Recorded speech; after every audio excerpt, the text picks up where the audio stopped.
Hello, my name's David Bruce. Today we're going to look at Schumann's Third Symphony. Now,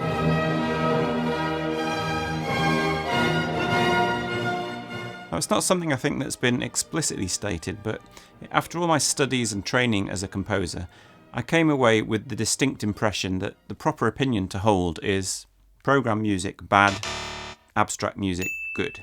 I've often tried to think of the reasons for this and pondered how much I agree with them. I think what it boils down to is that the best art deals with subtleties that aren't easily defined. Art seems to be much more powerfully received when it has space for the listener or the viewer to bring something of themselves to the table, their own perspective, their own sense of meaning. And in this sense, real program music is kind of the propaganda of the music world. It's art that's whacking you over the head with its meaning. There's no subtlety. This chord signifies this thing. And when you listen, you've got little choice but to hear that one annoying thing. The march to the scaffold in Berlioz's Symphony Fantastique is a good example. Although I love the piece as a whole, the famous moment in the fourth movement where the guillotine chops the young artist's head off,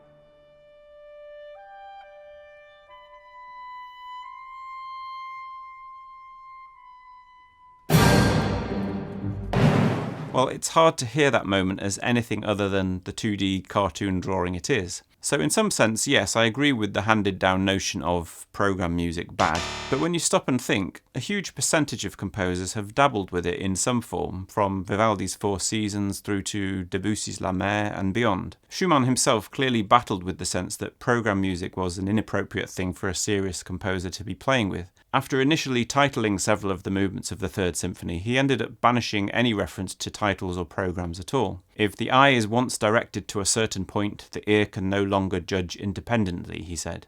But for various reasons, partly perhaps his publisher, and partly a clear desire on the part of audiences to have these kind of descriptive titles, the work is of course known to us all as the Rhenish Symphony. And every program note describes how the second movement originally had the title Morning on the Rhine, and how the fourth depicts a procession outside Cologne Cathedral. But to me, this kind of title isn't the real villain of program music. It's what you might call a suggestive program, and you can find its model in a piece few would deny is a masterpiece, Beethoven's Sixth Symphony. In fact, Beethoven's Sixth has a number of similarities with Schumann's Third. It's one of the few predecessors that, like Schumann's Third, has 5 movements. Berlioz's Symphony Fantastique is one of the few others. And like the Schumann, the second movement of Beethoven's Sixth, the Scene by the Brook, depicts a tranquil scene dominated by gently flowing waters.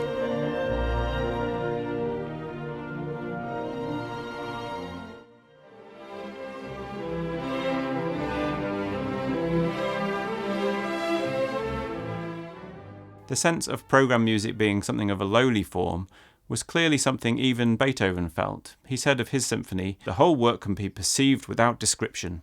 It's more of an expression of feelings than tone painting." But isn't he being a bit disingenuous there? I mean, the work has cuckoos calling and a thunderstorm.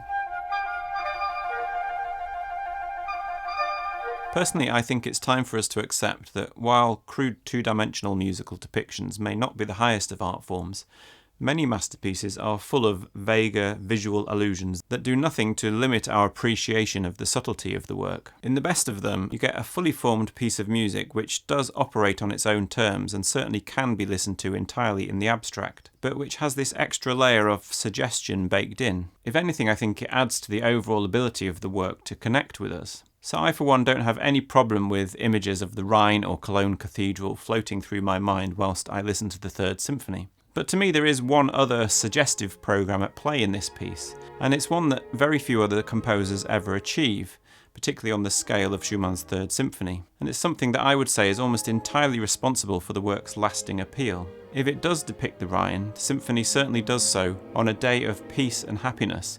It is, above all, I would say, one of the most contented pieces of music in the repertoire. It's sad to think that for Schumann it may have been one of his last happy moments, as he suffered terribly in the last decade of his life. But whatever contentment he felt certainly lives on in this piece of music.